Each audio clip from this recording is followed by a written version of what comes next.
Welcome back. 2025 में ऐसी फिल्में आ रही हैं जिनके बारे में सब लोग बात कर रहे हैं। सुपर हीरो रिबूट से लेकर उन सीक्वल तक जिनका बहुत टाइम से इंतजार था। जून से दिसंबर तक थिएटर में आने वाली 5 सबसे ज्यादा अवेटेड फिल्मों के बारे में बात करते हैं। सबसे पहले जेम्स गन की सुपरमैन, एक ऐसा प्रोजेक्ट जिस पर सबकी निगाहें टिकी हुई हैं, जो इस जुलाई में नए डीसी यूनिवर्स को लॉन्च कर रही है। यह सिर्फ एक फिल्म नहीं है बल्कि एक नए युग की शुरुआत है। डेविड कॉरेंसवेट क्लार्क केंट के रोल में है और हर कोई ये देखने के लिए उत्सुक है कि वो इस आइकॉनिक किरदार को कैसे निभाते हैं। और रेचल ब्रोसनाहन लॉइस लेन के रोल में है, एक और क्लासिक कैरेक्टर जिसे वो पर्दे पर जीवंत करने वाली है। इस कास्टिंग से फैंस बहुत एक्साइटेड हैं। सोशल मीडिया पर पॉजिटिव रिएक्शंस की बाढ़ आ गई है। गन प्रॉमिस करते हैं कि यह सुपरमैन कॉमिक्स के प्रति सच्चा रहेगा, अपनी एलियन हेरिटेज और ह्यूमन हार्ट के बीच बैलेंस बनाएगा जो उसे इतना खास बनाता है, जिसमें होप और काइंडनेस पर फोकस होगा। ये एक ऐसा सुपरमैन होगा जिससे हर कोई रिलेट कर पाएगा। ये सिर्फ एक रिबूट नहीं है बल्कि एक नया दृष्टिकोण है। यह डीसी के लिए एक नई और बोल्ड डायरेक्शन है जो अपने किरदारों को नए अंदाज में पेश करने का वादा करता है, जिसमें हर डिटेल पर बहुत ध्यान दिया गया है। कॉस्ट्यूम से लेकर सेट डिजाइन तक सब कुछ बारीकी से किया जा रहा है।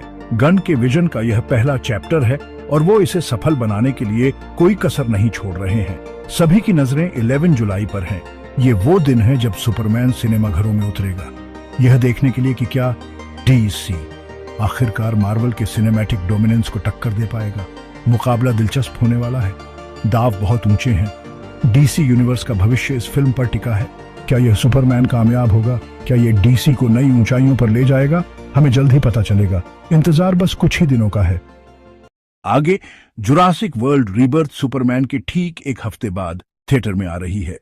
स्कारलेट जोहानसन और महर्षला अली के साथ यह रिब्यूट फ्रेंचाइज की सस्पेंसफुल रूट्स में वापसी का प्रॉमिस करती है। डायरेक्टर गैरेथ एडवर्ड्स और ओरिजिनल राइटर डेविड कोप नॉस्टैल्जिया को नए थ्रिल्स के साथ मिक्स करने वाले हैं। एक कंटेंट इंटेंस डायनासोर थ्रिलर की उम्मीद करें जो लेगेसी को अवेनर करेगी और एक नया रास्ता भी बनाएगी। क्या यह क्रिएटिव टीम ओरिजिनल के ओएन और टेरर को फिर से कैप्चर कर पाएगी? समर बॉक्स ऑफिस बताएगा। एक वाइल्ड राइड के लिए तैयार हो जाइए। मार्वल की फैंटास्टिक फॉर फर्स्ट स्टेप्स। ये सिर्फ एक मूवी नहीं है, ये एक वादा है। आखिरकार इस आइकॉनिक टीम को एमसीयू के लाइमलाइट में ला रही है। ये वो मोमेंट है जिसका फैंस बेसब्री से इंतजार कर रहे थे। एक ऐसा पल जो मार्वल सिनेमैटिक यूनिवर्स को हमेशा के लिए बदल देगा। रीड रिचर्ड्स के रूप में पेड्रो पास्कल, सू स्टॉर्म के रूप में वैनेसा कर्बी, बेन ग्रिम के रूप में जोसेफ क्विन और जॉनी स्टॉर्म के रूप में एबॉन मॉस बकराक एक ऐसी कास्ट को हेडलाइन कर रहे हैं जिसे फैंस देखने के लिए बेताब हैं। हर एक एक्टर अपने किरदार में गहराई और ऑथेंटिसिटी लेकर आ रहा है।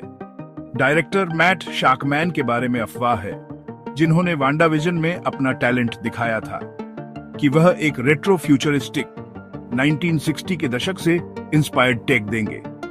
एक ऐसा विजन जो नॉस्टैल्जिया और इनोवेशन को एक साथ लाता है, जो इस फिल्म को अलग बनाएगा। यह सिर्फ सुपर हीरो फिल्म नहीं है, ये एक आर्टिस्टिक स्टेटमेंट है। यह सिर्फ एक और ओरिजिन स्टोरी नहीं है, ये मार्वल के फ्यूचर के लिए एक कॉर्नरस्टोन है जो नई दुनिया और अहम कैरेक्टर्स को इंट्रोड्यूस करेगा। ये एक नया अध्याय है जो अनगिनत संभावनाओं के दरवाजे खोलता है। सालों के इंतजार के बाद इसे सही करने का प्रेशर है। अगर मार्वल इसे सही करता है तो यह एमसीयू के लिए एक डिफाइनिंग मोमेंट हो सकता है, एक ऐसा पल जो फिल्म इतिहास में दर्ज हो जाएगा। नवंबर में डिज्नी की जूटोपिया 2 आखिरकार आ रही है, ओरिजिनल के लगभग एक दशक बाद, जिसने दुनिया भर के एविडेंस को अट्रैक्ट किया था। जूडी हॉप्स और निक वाइल्ड वापस आ रहे हैं। फैंस उनके अगले बड़े केस और उनकी पार्टनरशिप कैसे इवॉल्व हुई है, यह देखने के लिए बेताब है। डिज्नी का पेशेंस दिखाता है कि उन्हें एक ऐसी स्टोरी पर कॉन्फिडेंस है जिसका इंतजार करना वर्थ था। वर्ल्ड बिल्डिंग, प्यारे कैरेक्टर्स और टाइमली थीम्स एक और एनिमेटेड हिट का प्रॉमिस करती है। क्या हम नए डिस्ट्रिक्ट्स और स्पीशीज देखेंगे? पॉसिबिलिटीज एंडलेस है। जूटोपिया 2 साल का फैमिली इवेंट बनने वाली है। दिसंबर में आ रही है एक ऐसी फिल्म जो सिनेमा के इतिहास को फिर से लिखने का दम रखती है। अवतार फायर एंड ऐश नाम ही काफी है। जेम्स कैमरून की एपिक सागा का तीसरा चैप्टर एक ऐसा अध्याय जो पहले से कहीं ज्यादा भव्य होने का वादा करता है। इस बार हम पैंडोरा के वोल्केनिक रीजन्स को एक्सप्लोर करेंगे, जहां आग और लावा की नदियां बहती हैं, और ऐश पीपल से मिलेंगे, एक डार्कर, ज्यादा कॉम्प्लेक्स नावी ट्राइब जिनके रीति रिवाज और जीने का तरीका पैंडोरा के बाकी निवासियों से बिल्कुल अलग है। कैमरून का प्रॉमिस, वो वादा जो उन्होंने हर अवतार फिल्म के साथ निभाया है, विजुअल इफेक्ट्स और स्टोरी टेलिंग को नई हाइट्स पर ले जाना, जहां हर दृश्य एक कला का नमूना होगा। जैक सली के फैमिली के लिए डाव कभी इतने ऊंचे नहीं थे, क्योंकि इस बार बात सिर्फ उनकी जान की नहीं, बल्कि पूरे पैंडोरा के भविष्य की है। अंदर और बाहर से खतरों के साथ उन्हें अपनी फैमिली और अपने घर को बचाने के लिए हर मुश्किल का सामना करना होगा। हर अवतार फिल्म एक सिनेमैटिक इवेंट है, एक ऐसा अनुभव जिसे सिर्फ देखा नहीं, महसूस किया जाता है, और एक्सपेक्टेशंस बहुत ज्यादा हैं, क्योंकि दर्शक जानते हैं कि कैमरून उन्हें निराश नहीं करेंगे। ग्राउंड ब्रेकिंग विजुअल्स, ऐसे दृश्य जो पहले कभी नहीं देखे गए, और एक ऐसी दुनिया के लिए तैयार रहे जो आपने पहले कभी नहीं देखी होगी, एक ऐसी दुनिया जो आपके सपनों से भी परे है। ये साल का ब्लॉकबस्टर फिनाले है, एक ऐसी फिल्म जो बॉक्स ऑफिस के सारे रिकॉर्ड तोड़ देगी। यह हमारी लिस्ट है। 2025 की कौन सी फिल्म के लिए आप सबसे ज्यादा एक्साइटेड हैं? अपने पिक्स कमेंट्स में डालें, और ज्यादा मूवी प्रीव्यू और डीप डाइव्स के लिए सब्सक्राइब करना ना भूलें। देखने के लिए थैंक्स। मूवीज में मिलते हैं।